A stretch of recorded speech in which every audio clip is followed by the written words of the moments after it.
আপনাদের মনে কি একটা কৌতূহল আসে না, ওইখানে যেহেতু স্ত্রী থাকবে তা আমাদের কি সন্তান টন্তানও হবে নাকি? আন্দাজি কখনো কথা বলবেন না। স্বাভাবিক নিয়ম সন্তান হবে না। কিন্তু 3টা হাদিসের কিতাবে আমি দেখেছি, তিরমিজি, ইবনু মাজা, 3টা হাদিসের কিতাবে পেয়েছি। রাসূলুল্লাহ সাল্লাল্লাহু আলাইহি ওয়াসাল্লামের কাছে সাহাবায়ে কেরাম বলেছেন, আমাদের যদি সন্তান পেতে মন চায় বেহেশতে, আল্লাহর হাবিব বলেছেন, যদি কারো মন চায় আল্লাহ তাকে সন্তান দিবেন, বেহেশতে তার স্ত্রীর পেটে গর্ভধারণ, সন্তান প্রসব আর সন্তান বড় সব হয়ে যাবে এক নিমিষে, মুহূর্তে। সিস্টেমটা দুনিয়ার মতো হবে না। এটা কিন্তু হাদিস, তিরমিজি, ইবনু মাজাহ, আরেকটা হাদিসের কিতাবে দেখেছি, 3টা হাদিসের কিতাবে এসেছে। সন্তান যদি কোনো বেহেশতি চায়, বেহেশত সন্তান পাবে, কিন্তু পদ্ধতি ভিন্ন। সে সন্তান চাইলে আল্লাহ ব্যবস্থা করে দিবেন। বেহেশতে তার স্ত্রীর পেটে সন্তান আসা, গর্ভপাত এবং বড় সব এক মুহূর্তে হয়ে যাবে, বলেন সুবহানাল্লাহ। এই বেহেশত চান? এরপর ওই বেহেশতে সবচেয়ে বড় নেয়ামত ওয়া রিদওয়ানুম মিনাল্লাহ, আল্লাহর পক্ষ থেকে সন্তুষ্টি থাকবে, বলেন সুবহানাল্লাহ। হাদিস শরীফের কোরআনের আয়াতের এই অংশের ব্যাখ্যা পাওয়া যায় সহিহ আল বুখারীতে।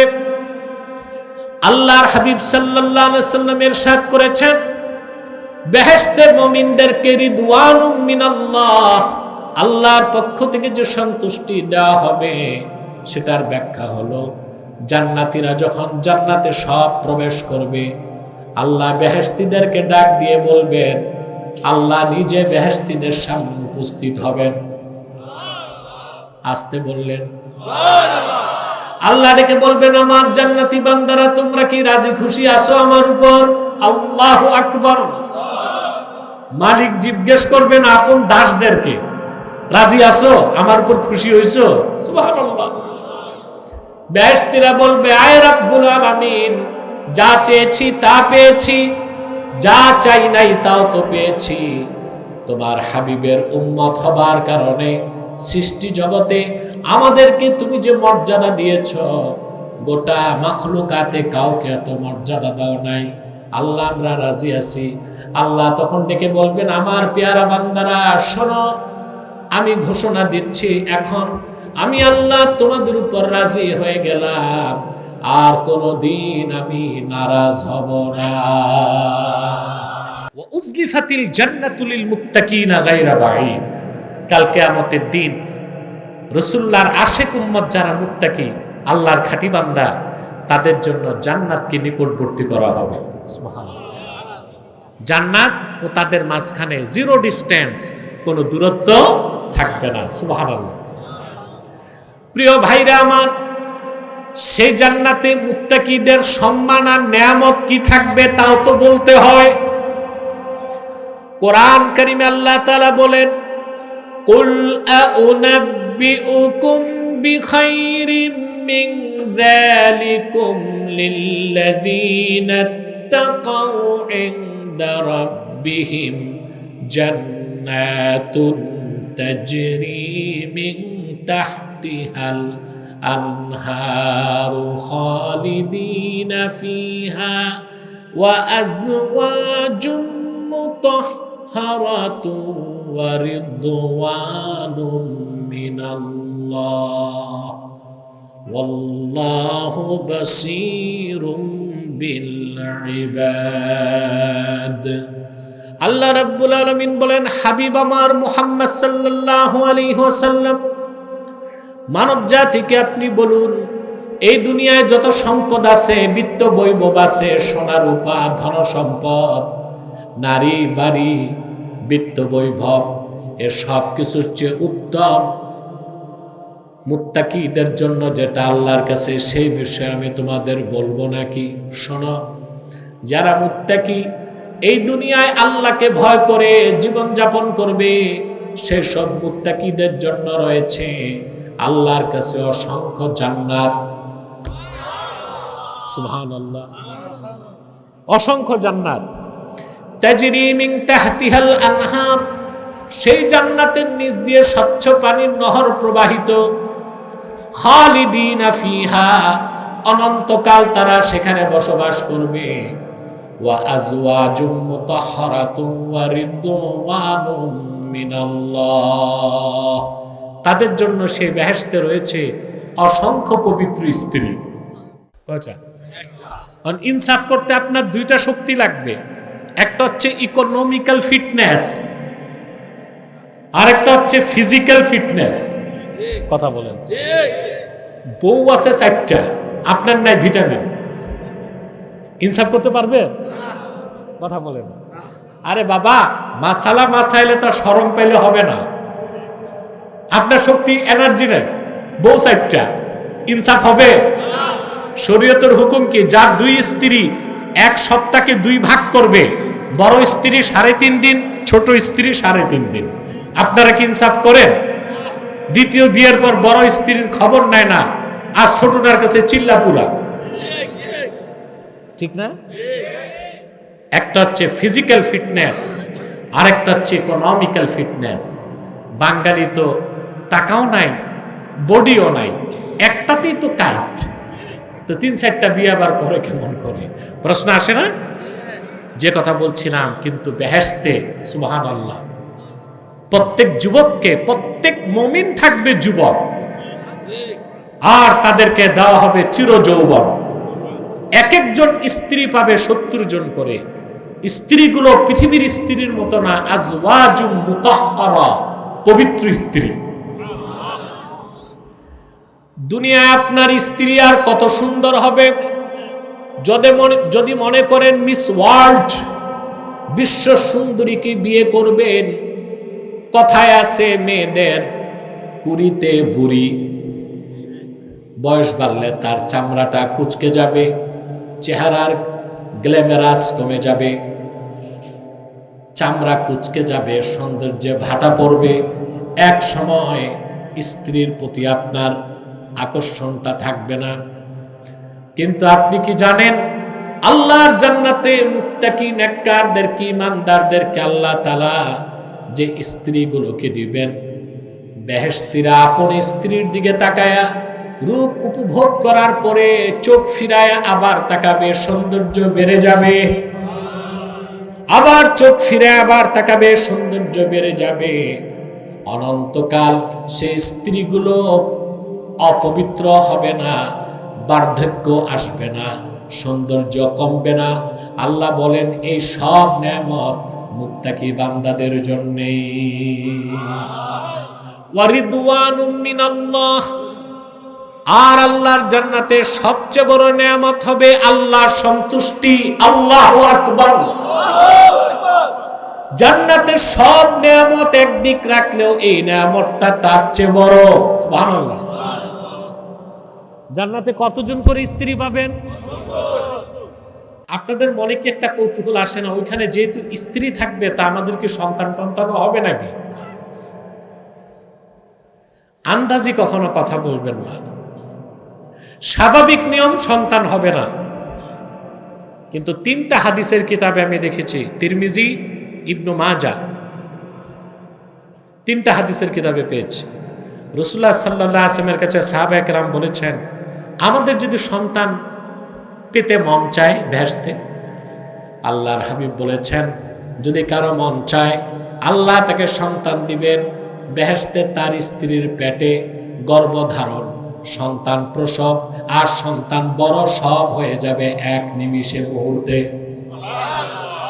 সিস্টেমটা দুনিয়ার মতো হবে না। এটা কিন্তু হাদিস, তিরমিজি, ইবনু মাজাহ, আরেকটা হাদিসের কিতাবে দেখেছি, 3টা হাদিসের কিতাবে এসেছে। সন্তান যদি কোনো বেহেশতি চায়, বেহেশত সন্তান পাবে, কিন্তু পদ্ধতি ভিন্ন। সে সন্তান চাইলে আল্লাহ ব্যবস্থা করে দিবেন। বেহেশতে তার স্ত্রীর পেটে সন্তান আসা, গর্ভপাত এবং বড় সব এক মুহূর্তে হয়ে যাবে। বলেন সুবহানাল্লাহ। এই বেহেশত চান? এরপর ওই বেহেশতে সবচেয়ে বড় নেয়ামত ওয়া রিদওয়ানুম মিনাল্লাহ, আল্লাহর পক্ষ থেকে সন্তুষ্টি থাকবে। বলেন সুবহানাল্লাহ। হাদিস শরীফের কোরআনের আয়াতের এই অংশের ব্যাখ্যা পাওয়া যায় সহিহ আল বুখারীতে।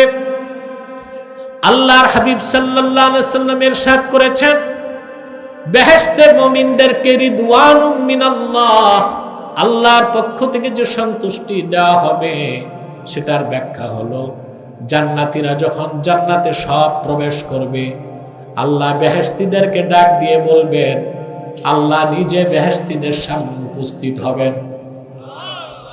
আসতে বললেন, আল্লাহ ডেকে বলবেন, আমার জান্নাতি বান্দারা তোমরা কি রাজি খুশি আছো আমার উপর? আল্লাহু আকবার। মালিক জিজ্ঞেস করবেন আপন দাসদেরকে, রাজি আছো আমার উপর, খুশি হইছো? সুবহানাল্লাহ। বেহেশতীরা বলবে, আয় রাব্বুল আলামিন, যা চেয়েছি তা পেয়েছি, যা চাই নাই তাও তো পেয়েছি। তোমার হাবিবের উম্মত হবার কারণে সৃষ্টি জগতে আমাদেরকে তুমি যে মর্যাদা দিয়েছ, গোটা মাখলুকাতে কাউকে এত মর্যাদা দাও নাই। আল্লাহ আমরা রাজি আছি। আল্লাহ তখন ডেকে বলবেন, আমার পেয়ারা বান্দারা শোনো, আমি ঘোষণা দিচ্ছি, এখন আমি আল্লাহ তোমাদের উপর রাজি হয়ে গেলাম, আর কোনদিন আমি নারাজ হব না। এটাকে আল্লাহ বলেছেন, ওয়া আজওয়াজুম মুতাহহারাতুন ওয়া রিদওয়ানুম মিনাল্লাহ ওয়াল্লাহু বাসীরুম বিল ইবাদ। সুবহানাল্লাহ। এই সব মুত্তাকিদের জন্য। কাদের জন্য? এখন আসেন, মুত্তাকি হব কি করে এটা তো শিখতে হবে, ঠিক না ভাই? একটু জিকির করব মহব্বতে। জবান খুলে পড়ুন, লা ইলাহা ইল্লাল্লাহ।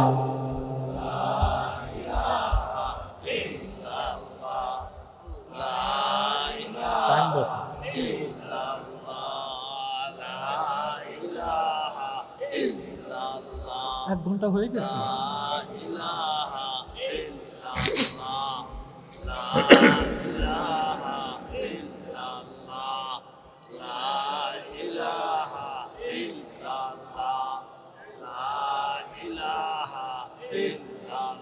अल्लाह अल्लाह बोलो बंदे, अल्लाह अल्लाह बोलो,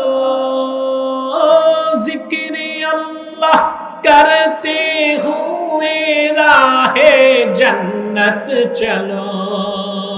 ला इलाहा इल्लल्लाह, ला इलाहा इल्लल्लाह, सुबहानल्लाह।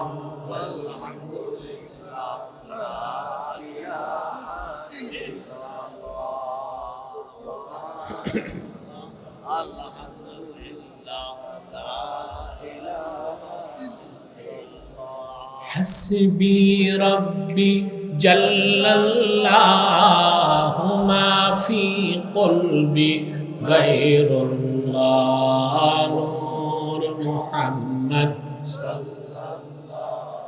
ला इलाहा इल्लल्लाह, सुबहानल्लाह।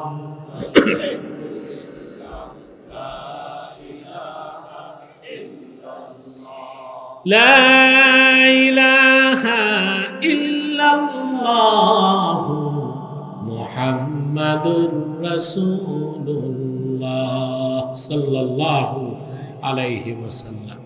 প্রিয় বন্ধুগণ, আমি টের পাই নাই 1 ঘন্টা চলে গেছে। আর কিছুক্ষণ কষ্ট করবেন ইনশাআল্লাহ। ধৈর্য আছে? আল্লাহ আমাদের সকলকে কবুল করুন।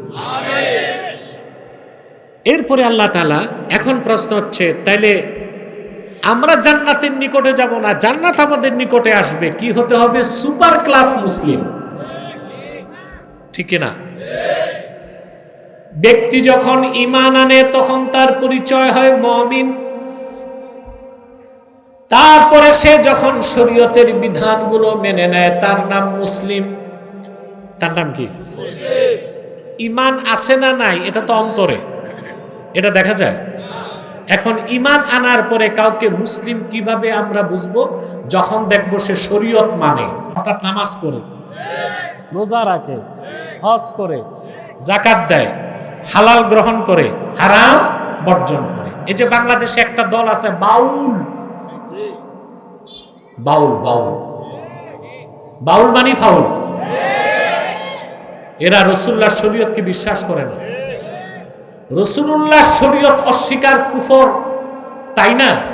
রাসূলুল্লাহ শরীয়তের একটা ক্ষুদ্র বিষয়কে অস্বীকার করা কুফরি। সেজন্য ঈমান আনলে মুমিন, শরীয়তের আনুগত্য প্রকাশ করলে তার নাম মুসলিম। এই যে বুঝে গেছে, ঈমান আনলে মুমিন, শরীয়ত মানলে। সেজন্য আল্লাহর হাবিব সাল্লাল্লাহু আলাইহি ওয়াসাল্লাম ইরশাদ করেছেন, মান সাল্লা সালাতানা ওয়াস্তাকবালা কিবলাতানা ওয়া আকালা যাবিহাতানা ফাযালিকাল মুসলিম। ঈমান আনার পরে যে ব্যক্তি আমাদের সালাত আদায় করলো, আমাদের কিবলাকে মানলো, আর আমাদের জবাইকৃত পশুর গোশত খেলো, সে লোকটা মুসলিম।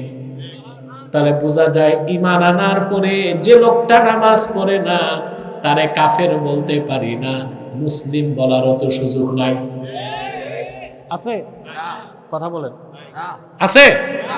তা আমরা আজকে ওয়াদা করতে পারি, আমরা যারা ঈমানদার, আমরা শরীয়তের সবচেয়ে বড় বিধান 5 ওয়াক্ত নামাজ আদায় করব, যে নামাজ ছাড়া নিজেকে মুসলিম পরিচয় দেবার কোনো অধিকার।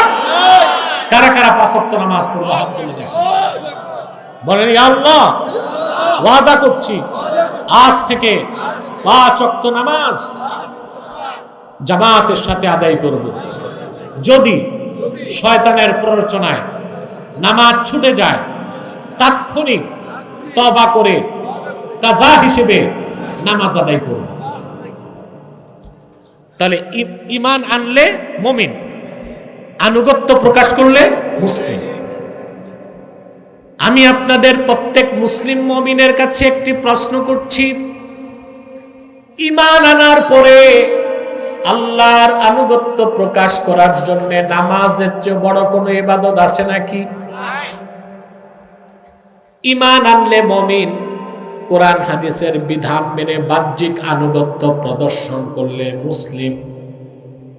আর আল্লাহর ভয়তে অন্তর যখন ভরে যায়, বান্দা গুনার কাজগুলো ছেড়ে দেয়, সে হলো সুপার ক্লাস মুসলিম, তার নাম মুত্তাকি। তার নাম সুবহানাল্লাহি বিহামদি। আমরা জটিল বিষয়টা, খুব গুরুত্বপূর্ণ বিষয়টা সহজে বুঝতে পেরেছি বলে আমি আশা করি। বুঝছেন না? আল্লাহ কবুল করুক, মঞ্জুর করুক, বলুন আল্লাহুম্মা আমিন। আমার ভাইরা, সেজন্য বলি সবকিছুর আগে ঈমান। ঈমান আনার পরে পরিপূর্ণ মুসলিম হবার জন্য যেটা লাগে ওইটার নামই তাকওয়া। আল্লাহ রাব্বুল আলামিন কোরআন কারীমে বলেন, ইয়া আইয়ুহাল্লাযীনা আমানু তাকুল্লাহা হাক্কা তুকাতিহি ওয়া লা তামুতুন্না ইল্লা ওয়া আনতুম মুসলিমুন। আল্লাহ রাব্বুল আলামিন বলেন, ওহে ঈমানদারগণ, সুবহানাল্লাহ, তোমরা মহান আল্লাহকে যথার্থভাবে ভয় করো, আল্লাহর তাকওয়া অন্তরে রাখো, আর পরিপূর্ণ মুসলিম না হয়ে মৃত্যুবরণ করো না। এই আলটিমেটাম কার পক্ষ থেকে? জোরে। তিনি আপন বিশ্বাসী ঈমানদার বান্দাদেরকে আলটিমেটাম দিয়েছেন, তোমরা যারা ঈমানদার আমাকে ভয় করো, আর পরিপূর্ণ মুসলিম না হয়ে আমার সাক্ষাতে এসো না। সুবহানাল্লাহ। পরিপূর্ণ মুসলিম হতে হলে ঈমানের পর কি লাগবে? তাকওয়া। এই তাকওয়া যখন আপনার অন্তরে চলে আসবে, আপনি যখন একজন প্র্যাকটিসিং মুসলিম হয়ে যাবেন, সুপার ক্লাসের মুসলিম, তখন আপনি মুত্তাকি, আপনার জন্য আল্লাহর জান্নাত ওয়াজিব হয়ে যাবে। বলুন সুবহানাল্লাহ। আমার ভাইরা, একটি কথা মনোযোগ দিয়ে শুনে রাখেন। এখন প্রশ্ন আসে, তাইলে যে মুত্তাকি হলো তার দ্বারা কি কোনো গুনাহ হবে না? প্রশ্ন আসে না? মানবিক কারণে তার দ্বারা গুনাহ হতে পারে, কিন্তু যার তাকওয়া নাই সে নিরন্তর গুনার কাজ করে যায়। আর আল্লাহর ভয় যার অন্তরে আছে, সে গুনার কারণে বারবার আল্লাহর কাছে আত্মসমর্পণ করে তওবা করে। সেই জন্য সামনের আয়াতে আল্লাহ তাআলা বলেছেন, হাযা মা তুআদুনা লিকুল্লি আওয়াবিন হাফিজ। আল্লাহু আকবার। এই যে প্রতিশ্রুতি তোমাদেরকে দেয়া হয়েছে দুনিয়ায়, কাল কিয়ামতে জান্নাত তোমাদের কাছে চলে আসবে, এ হচ্ছে প্রত্যেক সেই মুমিনের জন্য যে আওয়াব। আওয়াব মানে তাওয়াব, যে গুনাহ হলেও তওবা করে, গুনাহ না হলেও, সুবহানাল্লাহ কইবেন না?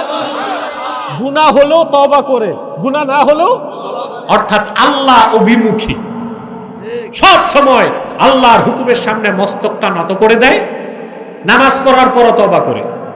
সুবহানাল্লাহ। আমরা মনে করি গুনাহ করলেই তওবা, গুনাহ করলেই তওবা। নামাজ পড়ার পরেও তারা আল্লাহর কাছে ক্ষমা চায়। কেন ক্ষমা চায়? আল্লাহ যদি নামাজে ভুল হয় মাফ করে দাও। আমি একটা ছোট্ট দৃষ্টান্ত দিচ্ছি।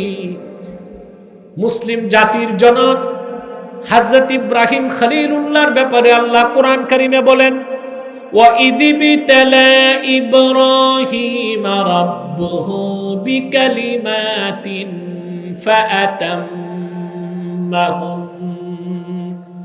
قَالَ إِنِّي جَاعِلُكَ لِلنَّاسِ إِمَامًا قَالَ وَمِنْ ذُرِّيَّتِي قَالَ لَا يَنَالُ أَحْدِ الظَّالِمِينَ। আল্লাহ রাব্বুল আলামিন কোরআন কারীমে বলেন, হাবিব আমার মুহাম্মদ সাল্লাল্লাহু আলাইহি ওয়াসাল্লাম স্মরণ করুন, ইব্রাহিমের রব যখন ইব্রাহিমের পরীক্ষা নিলেন। মনোযোগ দিয়ে শোনেন, একটা দুইটা পরীক্ষা নয়, হযরত ইব্রাহিম 10টা পরীক্ষা দিয়া পাশ করলেন। আল্লাহ বলেন ফাতাম্মাহুন, সবগুলো পরীক্ষা ইব্রাহিম সফল হলো। আল্লাহ বলেন, আমি ডাক দিয়ে বললাম, ইন্নী জাইলুকা লিন-নাসি ইমামা, ওরে ইব্রাহিম, পরীক্ষায় সবগুলোতে তুমি সফল হয়েছ, আমি তোমাকে গোটা মানব জাতির নেতা বানাবো। নেতা হয়েছিলেন? সুবহানাল্লাহ। পরীক্ষাগুলো কি কি দিলেন সব আপনারা জানেন। আগুনে গেলেন, ঠিক না? দেশ ছাড়লেন, স্ত্রী ও পুত্র ইসমাইলকে মক্কায় রেখে আসলেন। চূড়ান্ত পরীক্ষা ছিল হযরত ইব্রাহিমের আপন সন্তানের গর্দানে ছুরি ধরলেন। 10টা পরীক্ষায় তিনি উত্তীর্ণ হলেন। তারপরে আল্লাহ বললেন, ইব্রাহিম, তুমি এবং তোমার সন্তান ইসমাইল আমার পরীক্ষায় উত্তীর্ণ হয়ে গেছো, পুরস্কার হিসেবে আমি আল্লাহ হুকুম করছি, আমার ঘর কাবা বানাও। সুবহানাল্লাহ বলবেন। হযরত ইব্রাহিম আর হযরত ইসমাইল পিতা পুত্র দুইজন মিলে আল্লাহর ঘর কাবা বানালেন। কাবা ঘর নির্মাণের পর হযরত ইব্রাহিম এবং হযরত ইসমাইল, আল বেদায়া ওয়ান নেহায়া কিতাবে ইবনে হাজার নকল করেছেন, হযরত ইব্রাহিম এবং হযরত ইসমাইল দুজনই কাবার সামনে হাত তুললেন। সুবহানাল্লাহ।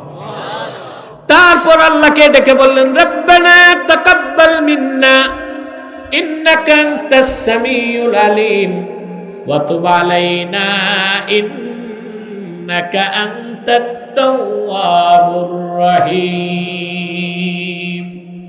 আল্লাহ তাআলা রব্বানা তাকাব্বাল মিন্না, আয় রব্বানা তাকাব্বাল মিন্না তা'মিরানা হাযা, আয় আল্লাহ, আমি ইব্রাহিম আমার পুত্র ইসমাইল দুইজন মিলে তোমার যে ঘর কাবা নির্মাণ করলাম, দয়া করে আমাদের এই খেদমতটুকুন তুমি কবুল করে নাও।